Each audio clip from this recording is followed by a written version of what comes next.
इन दिनों सोने और चांदी के रेट्स में देखें तो काफी होड़ लगी हुई है। कभी सोना अपना ऑल टाइम हाई पर पहुंच रहा है, कभी चांदी अपने ऑल टाइम हाई पर पहुंच रही है। लेकिन अगर निवेश के लिहाज से हम लोग देखें तो सोने और चांदी में आप बेटर इन्वेस्टमेंट किसको मानते हैं?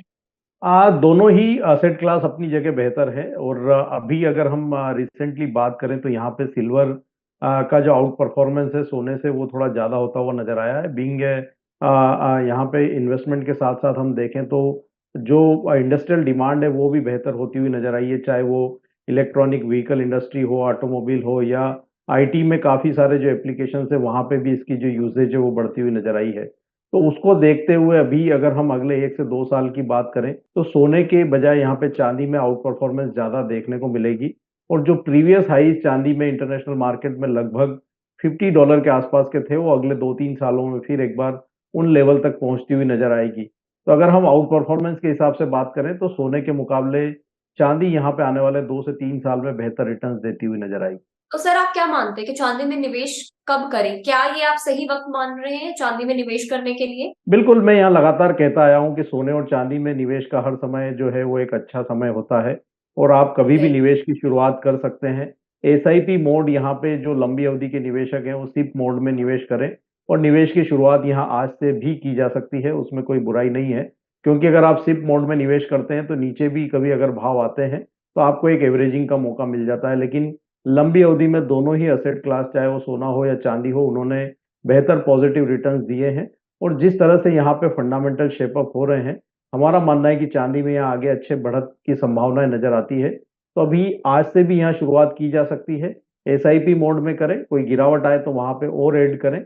और लंबी अवधि में निश्चित रूप से यहाँ बेहतर रिटर्न्स की संभावनाएं नजर आती है। आप एसआईपी की बात कर रहे हैं कि चांदी में एसआईपी के जरिए निवेश कर सकते हैं, क्योंकि हम लोग गोल्ड को इतना ज्यादा प्रेफरेंस देते हैं। तो बहुत सारे ऐसे लोग भी हैं जिनको यही नहीं पता कि आप फिजिकली चांदी खरीदने के अलावा और भी बहुत सारे तरीके होते हैं, ऑप्शंस होते हैं जिनके जरिए चांदी में निवेश किया जा सकता है। तो मैं चाहूंगी कि आप हमारे व्यूवर्स को थोड़ा सा डिटेल में बताएं कि कौन कौन से ऐसे तरीके हैं, ऑप्शंस हैं जिनके जरिए सिल्वर में इन्वेस्टमेंट किया जा सकता है।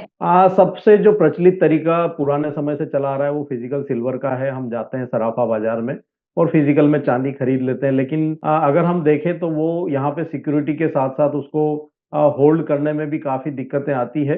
तो उसको देखते हुए अब यहाँ पे फिजिकल के बजाय डिजिटल का जो चलन है वो बढ़ता हुआ नजर आया है। इसमें अगर जो बड़ी क्वांटिटी में परचेज करना चाहते हैं तो उनके लिए एमसीएक्स में यहाँ पे डीमेट में डिलीवरी ली जा सकती है। और वहां पे डीमेट अकाउंट जिस तरह से हम इक्विटी का ओपन करवाते हैं, ठीक उसी प्रकार से कमोडिटी का डीमेट अकाउंट कॉमरीज करके होता है, वो ओपन होके और वो वहां पे डिलीवरी ले सकते हैं। जो छोटे निवेशक हैं, बड़ी मात्रा में नहीं खरीदना चाहते हैं, सिप मोड में खरीदना चाहते हैं, तो उनके लिए एनएसई और बीएसई के ऊपर जो सिल्वर के एक्सचेंज ट्रेडेड फंड ईटीएफ हैं, वहां पे वो निवेश कर सकते हैं। काफी सारे प्रचलित ईटीएफ अभी यहाँ पे ट्रेड होते हैं और अच्छी लिक्विडिटी उनमें है।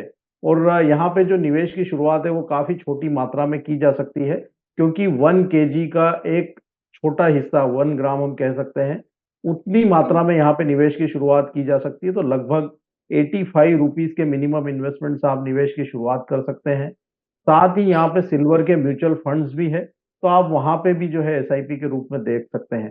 तो काफी सारे प्रचलित तरीके हैं, निवेशक अपने रिस्क अपेटाइट और टाइम होराइजन के हिसाब से विकल्प का चुनाव कर सकते हैं।